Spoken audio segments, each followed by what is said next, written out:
প্রিয় দর্শক, আসসালামু আলাইকুম।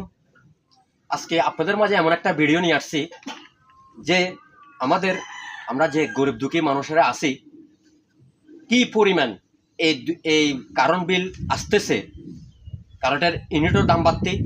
যেমন ধরুন, আমি একজন মধ্যবিত্ত, আরও সেদিকে যাও, আমি একজন মধ্যবিত্ত, তাহলে আমার এক মাসের বিল আসছে 735 টাকা। আপনাদেরকে যদি দেখাই, এই রানিং মাসের বিল মোট টাকা 735। তাহলে আমার যদি 735 টাকা, আমার কোনো ফ্রিজ নেই, কোনো টিভি নেই, আমি একদম, আপনারা যদি জেনুয়ালভাবে আমার ঘরে এসে দেখতে পারেন, আমার ঘরে কোনো কিছু নেই, শুধু 15 ওয়াটের 2টা লাইট বাল্ব আর 2টা পাঙ্খা, আমার 700 টাকা বিল আসছে। তাহলে কেন এই বিলগুলো আসে? তো আরেকটা কথা, শুধু আমার না, আমাদের বাড়িতে যত যত গিরি আছে, সব গিরির একই অবস্থা, আমাদের প্রতিবেশী যারা আছেন তাদেরও একই অবস্থা, অতিরিক্ত বিল। তো আমরা কেন এই অতিরিক্ত বিলগুলো দিব? আর এক মাসের ভিতর কারেন্টের বিল কয় টাকা করে বাড়ে, ইউনিট কত টাকা করে 2বার বাড়া হয় কারেন্টের বিল। মিটারটা আছে, মিটারটা আমার জায়গায়, আমি মিটারটা কিনে আনছি 35 থেকে 4000 টাকা দিয়ে।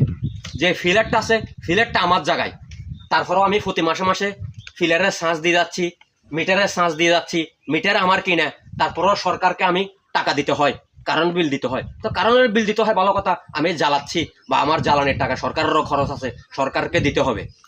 তো আমার কথাটা হচ্ছে, এভাবে যদি বিল যদি বেশি আসে, তাহলে আমাদের সাধারণ জনগণ কি করবে? এই এত এত টাকা বিল, যদি সামান্য 2-1টা বক্স জ্বলে 700 টাকা 800 টাকা যদি বিল আসে, আমরা কিভাবে চলবো? কি ফাইলাম আমরা আর এই দেশে? আমরা কি বাংলাদেশে গ্রহণ করা কি আমাদের অপরাধ? তা আপনারাই বলেন। তো ভিডিওটি আমি সবাইকে বলবো, সবাই একসাথে এভাবে আমাদের মতো এই বিল নিয়ে আপনারা একটু আন্দোলন করতে হবে। আমাদের সরকার মহোদয়কে বলতে হবে আমাদের কারেন্টের বিলগুলো আরও যেন কি কমায় দেওয়ার জন্য আমি আমাদের সরকারের কাছে ওকুল আবেদন করব। তো সবাই ভালো লাগলে ভিডিওটি শেয়ার করে দিবেন। ধন্যবাদ।